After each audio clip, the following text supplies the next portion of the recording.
Welcome, everybody, to the first episode of Peak Esports. I am your host, Revenant, and here at Peak Esports, we're going to be talking about Call of Duty, and particularly the competitive Call of Duty scene, roster moves, CDL stuff, maybe some challengers in the future. I'm trying to get into that. But anything the CDL goes on in the CDL, I'm going to talk about here. And then in the future, maybe I'll have a co-host or two. I don't know when, but I'm trying to work on that. So let's get into it. Let's do a little preview of what we got tonight. So first off, I'm going to get team rankings, and my rankings are more who would be favored over who, not necessarily who's the better team on paper. And so those are going to change every week. The rankings are going to switch up. People are going to go up and down. And then secondly, we got roster mania. That's just the classic. A bunch of stuff going on this week, right before the matches too, so it makes sense during the break. And then I've got a third segment called Breach and Clear, which I'll explain that when I get there. And then segment 4, we're going to do Through the Scope for matches this week, and we're going to look down the barrel and see what we got going on. So, without further ado, let's rank the teams. So, coming in at number 12 of 12, we have Minnesota Rocker. I think that speaks for itself. They're 0-6. They're coming off a bad split, roster moves. They're struggling. So, I'd like to see them bounce back, but I just don't. I don't see it happening with a new roster, with a couple roster moves going on. I think they're going to be stuck. Number 11, we got LAG. LAG has got an okay team, but there's just not much to play for there. I think with their operations being closed at the end of the year, I think that's a tough situation. And number 10, we have London. London making a roster change as well. But they are bottom in the rank in the actual CDL points. And I don't think that the roster change is going to help them that much. I mean, they could win a major for all I know. But I don't think that's going to happen, so I think they're going to be down here at the bottom 4 for a while. Florida is number 9. Florida showed some real life at the event, beating New York, I believe 3-0 or 3-1. I can't remember, but New York got smoked. So if they can play like that team might sneak up into 7 or 8 if you're not paying attention. Number 8, Vegas. I had Vegas at 8. I made this a couple weeks ago when I did the rankings before Standy was on the team. I still think they're 8-ish. I think Standy is going to help tremendously. I think getting rid of Too Real was the wrong choice. I think TJ is an amazing S&D player, but I think Too Real was a better all-around player. So that's just my opinion.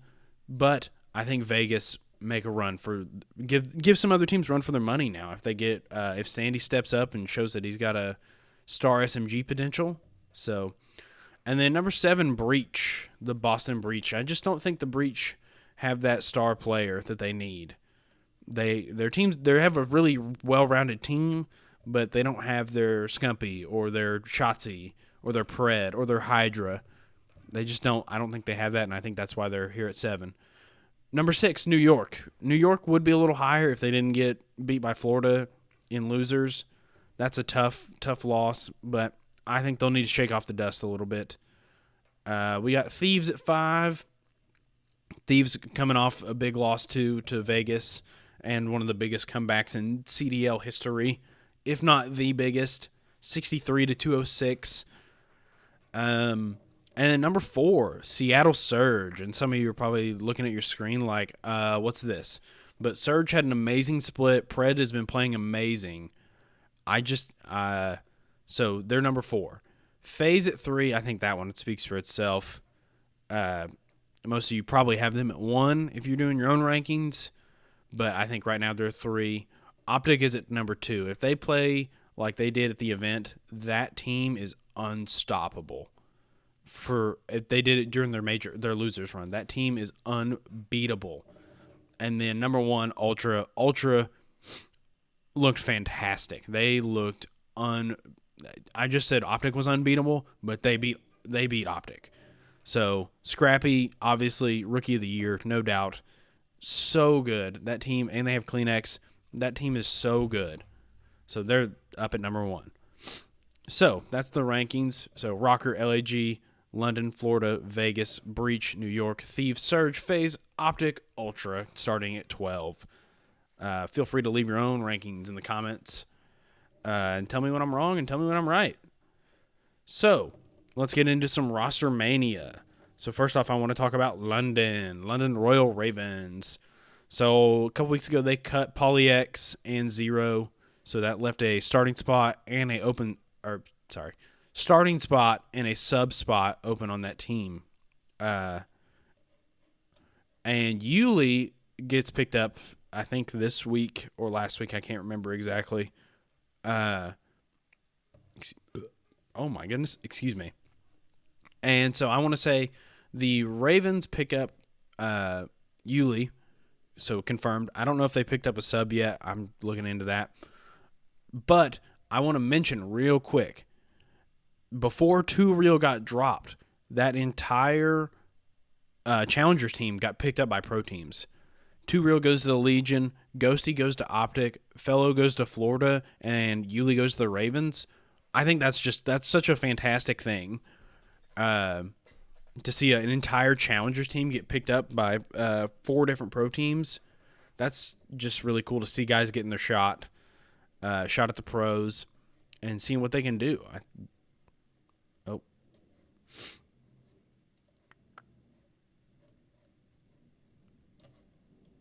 Little 10-second. Okay, sorry. But let's get back into London. London, I think Yuli could help them, but they are bottom of the barrel right now. They are 12 out of 12 in the rankings, and they are 50. They have 50 CDL points, which you have to be top 8 to make champs. London did give Optic a run for their money in the tournament, but I don't think that would have done anything. They would have got top 6, top 10 ish. But they are, I think they're two games behind 11th and 6 games behind Rocker in 8th. So they need to win 6 matches. They need to go 5-0 in their split and have Rocker go 0-5 again to get to 8th. And Vegas is 9. And Vegas just got Standy. So London is in trouble. I don't know what they need to do. They have got some good players. They're in a bad spot right now. I think Yuli getting picked up is going to help them, but having a new teammate, playing with a new guy on a new team, and you're in 12th, I don't think they're going to make it this year. Now next year, if we get the same Call of Duty again, or like a full game expansion, whatever they're trying to push, then maybe London could do something about that, and they could sit top 8 maybe. I just don't see them crawling out of the hole that they're in. So that's London in a nutshell. Nextly, Standy. Standy did get picked up by Vegas, which I think is going to help them tremendously. It's awesome to see Clay go out there and do his thing. But Standy, I really didn't think Standy was going to end up in Vegas. I thought they were going to keep 2 Real and Tej, and I didn't see that one coming. I marked them off my list for potential landing spots. I thought he was going to go to Seattle. I thought Seattle was going to get rid of Mac. That's who I thought. Because Sib and Accuracy are solid ARs. And Pred is top 3 player in the game right now. Top 5, whatever you want to say. So if you got Pred, an SMG that could help him sometimes. I know Mac is okay, but he's pretty inconsistent. So, and you keep that puzzle piece, and you put Standy in there, and Standy helps Pred out, and you keep Pred in Seattle. That was my thought process. I thought he might go to LAG, but I didn't see why. That would be kind of useless to go there and play for 8 weeks.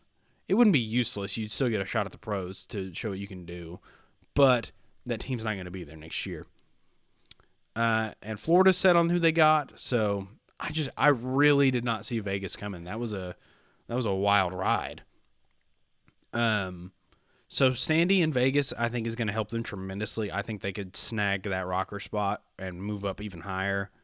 I don't know how far they are behind. I think they're 1 game behind Rocker right now. or two, 1 or 2 games behind Rocker, and then I don't know how much the team in 7th has. But Vegas, sleeper team. Watch out. They're coming for it. And then Attach. We have some Rocker drama. Attach gets benched this week. So Attach goes down, Fame comes in, and I don't know too much about the Rocker because I only started watching after Major 2 when I started keeping up with Call of Duty again. But Attach has always been a good player, so it seems odd that you get to put him down and bring in a new guy. But I'm not their coach, I'm not their GM, I'm not their owner, I'm not whoever. So that's not up to me to bring in who gets put on the bench and who gets put in the starting lineup. So maybe they have something in mind, but Rocker are falling, and I think they're going to fall more, honestly.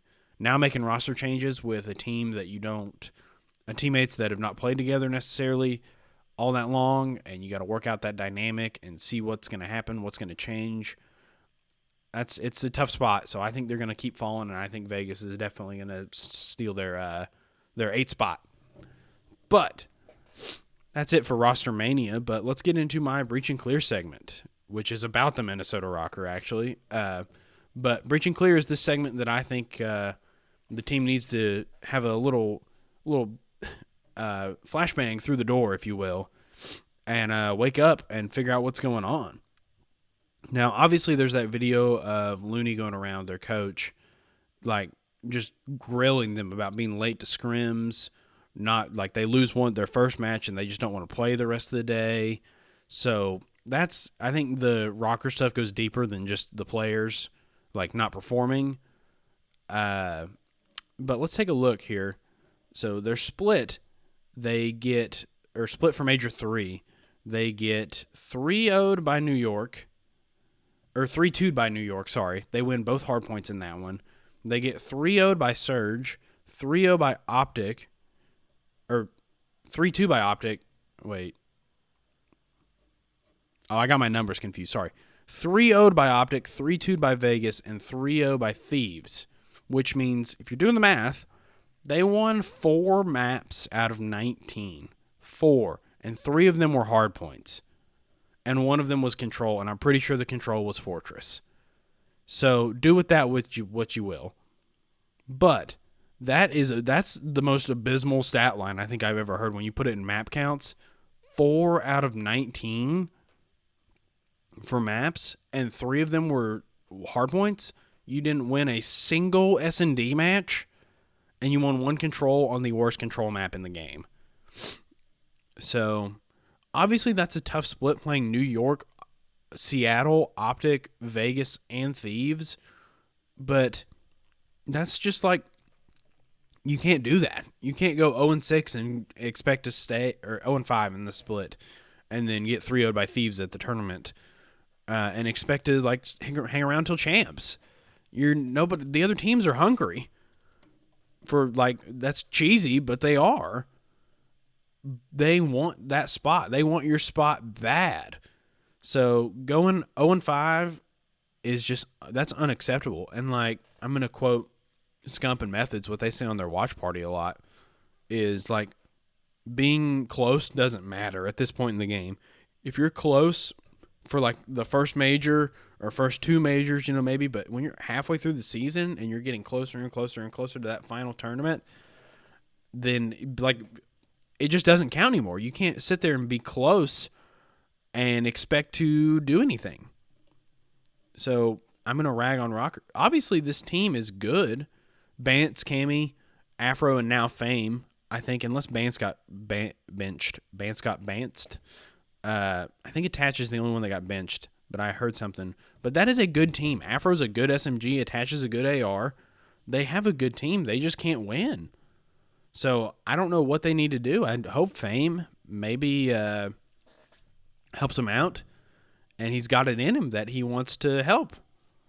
So, yeah. And I could definitely see Florida or Vegas clicking a little quicker than them and coming for that spot. I know I've said it a lot, but they are right there. They need to do something. And I don't have the answers because I'm not a professional player. Um, it's just they have good players. I'm repeating myself, but they do need a fire lit under them to figure out what's going on. So, and I think they're going to fall out of top 8 for sure. No doubt in my mind. So, let's go ahead and get into predictions. Predictions for this weekend. It's Thursday, so first match will be at 3:30 tomorrow. We're going to look at the weekend number 1 of qualies. That's what I was trying to say. And as always, we've got some good ones and we got some bad ones. I don't know why I'm talking like this. Let's get into it. So Friday, first match of the day. This is my match of the day. Breach versus Vegas. I think this is be a good one. Tough matchup in my opinion. I think this could go 3-2 either way, but I'm picking Vegas. Vegas with Standy. I think Clay is probably hyping him up beyond anything you could ever imagine. I think Vegas will steal that first HP. I don't know what map it'll be. I think Vegas steals a hard point, wins both S&Ds. I think that's how they win. I think they lose a control and they lose a hard point. So, coming off a new roster, I think they're going to come out firing. And hopefully they beat them. Not hopefully. I'm not a Vegas fan. But I think that would be cool to see Vegas make a roster change and immediately be better. Instead of having to, build up, and finally be better instead of being bad for however long. But Vegas wins that one. That's the game of the day for Friday because the other two are a little boring, in my opinion. They could be really good matches. That's usually what happens is you think they're going to be boring, and then they turn out to be the best matches of the day.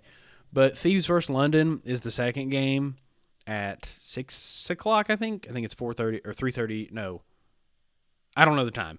But Thieves vs. London, I think Thieves 3-0. Coming off that Vegas win, I think Vegas lost. They're mad, and they're going to obliterate London, especially London with a new roster. And then the last match, FaZe Florida. I think Florida steals an HP here. The first HP if they want to win the series, but I think FaZe 3 wins them. FaZe in S&D is still undeniably the best. Even though Ultra broke their streak at the major, I don't see them losing to Florida. That would be quite the shock. So those are the three. So Breach Vegas, Vegas wins. Thieves London, Thieves 3-0. FaZe Florida, FaZe 3-1. I think Florida could sneak a map. That's just my only thing. Let's see. And then Saturday we got 4 games. Rocker versus Florida is the first game of the day. And I think Rocker get 3-1. I think they get a hard point, as they seem to do.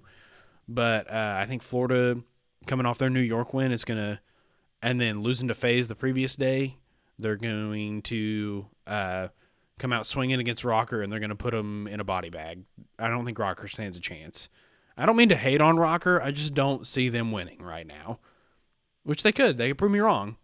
Call of Duty seems to like to do that to me. And then I've got Breach and Ultra, or is game 2 of the day. I think that's can be a tough one for Ultra, but I think Ultra 3-1s them. I think they win. I think Boston might win a hard point or the S&D one of the first 2 games, but I think Ultra blows them out of the water in control. And it also depends on what the maps are. Don't know the maps yet, but Optic was on a 9 hardpoint win streak, I believe, at the major, and Ultra looked 10 times better than them in HP. So I think the Breach have a tough weekend here. But Ultra takes this one 3-1. Next game of the day, LAG versus Rocker. This is no offense to the teams, but this is the toilet bowl of the weekend. I think LAG wins, though. That is my humble opinion. I think we go 3-2, and I think LAG takes it from the Rocker. I feel so bad now looking at that. I don't feel like the Rocker are that bad, but roster change, attach goes down. LAG wins this one, 3-2. I don't know map count, but Rocker fall down the hole further this weekend. And then my game of the day for Saturday, we have Thieves versus Surge. Another interesting one, because Surge have been on a bit of a heater. I think we go to 5 games here. I think that would be so much fun. I think it's sad that this game is at 7:30, but Thieves vs. Surge, we go to 5 games. And Seattle Surge take the victory. That's my prediction. The Surge take both hard points and they take a control, and they lose both S&Ds. Wait, they can't lose both S&Ds if they go to 5. Just kidding. I think they're going to have to win an S&D. But I think it goes to 5, and I think Seattle takes it. Seattle round 11 victory. Redemption for the FaZe match. Because they had that. They were so close. So I think that'll be a really, really good one to watch. If Mac plays well, Seattle will play well. Pred is going to play well. That goes without saying. So they need their other SMG to step up. Their ARs are solid. But that is the match of the day for Saturday. Keep an eye on that one. 5 games. Surge take the big victory. All right. Sunday. And then Sunday we got Surge coming off their victory against the Thieves Saturday night. And they're the first game Sunday, and they play Ultra. I think, man, I'm a little biased, but I think this one goes 3-1 Ultra. I think Surge are able to steal a game early, but the way Ultra have looked, it looks hard to beat them. So I think Control is the difference maker. Ultra's just super good at Control. I don't think Surge are very good at Control. They're good at S&D and Hardpoint, but Ultra are better. And they have to win that first Hardpoint if they want to win the series. I don't think... Ultra, I repeated myself a lot this time around, but Ultra look so good. So I think 3-1 Ultra, could go 3-2. Surge are a very good team. I don't think Surge get enough credit sometimes, but 3-1 Ultra. And then Optic London is second game of the day. I think that's a quick 3-0. I think Optic coming off the heater at the major will click. If they click like they did, London does not stand a chance, in my opinion. Optic will run through them without a doubt in my mind. And then let's go next. FaZe versus New York. Interesting matchup here, but I think FaZe is winning, no doubt in my mind. I think FaZe take both S&Ds if it goes to 5. Coming off, and New York coming off a top 12, and their first game of the split is against FaZe. I think that's just tough. I think they need a couple matches to shake off the rust, if you will, because they're a good team, but that's such a bad placing, and I think that would mess with me a little bit. I don't know about them. I'm not friends with them or anything, but I feel like that would mess with me. So I think you could go 3-2 here. I think 3-1 probably is better. If New York plays like they did against Florida, then they could get 3-0'd real easy. But I think FaZe takes this one. So that's it for the predictions. So we'll run back through it real quick. So Vegas Breach, Vegas, Thieves London, Thieves, FaZe Florida, FaZe for Friday. Rocker Florida, going into Saturday. Saturday, Florida take it against Rocker. Ultra take it against Breach. LAG takes it against Rocker. Surge take down Thieves. That's my bold prediction of the weekend. Surge versus Ultra. I think Ultra takes them down. And where's the second game? Optic London. London is London, and I don't mean to disrespect them, but Optic, if Hook and Shotzi are playing like the top 2 SMGs in the game, I don't think anybody can beat them. And then FaZe versus New York. FaZe takes that one. New York needs a couple matches to shake it off. So that's going to be all from me today. So first of all, I'm going to be keeping track of my records for the predictions to see how well I do. And then I'll update you each week on how that's going. But before I end it off here, I hope this is going to come out Thursday night, the night I'm recording. And then Monday there'll be a new one for like the weekend reaction to see how I stacked up against my predictions and whatnot. But I appreciate you guys listening. Have a great night, great week, great month. Let's watch some Call of Duty this weekend. Signing off.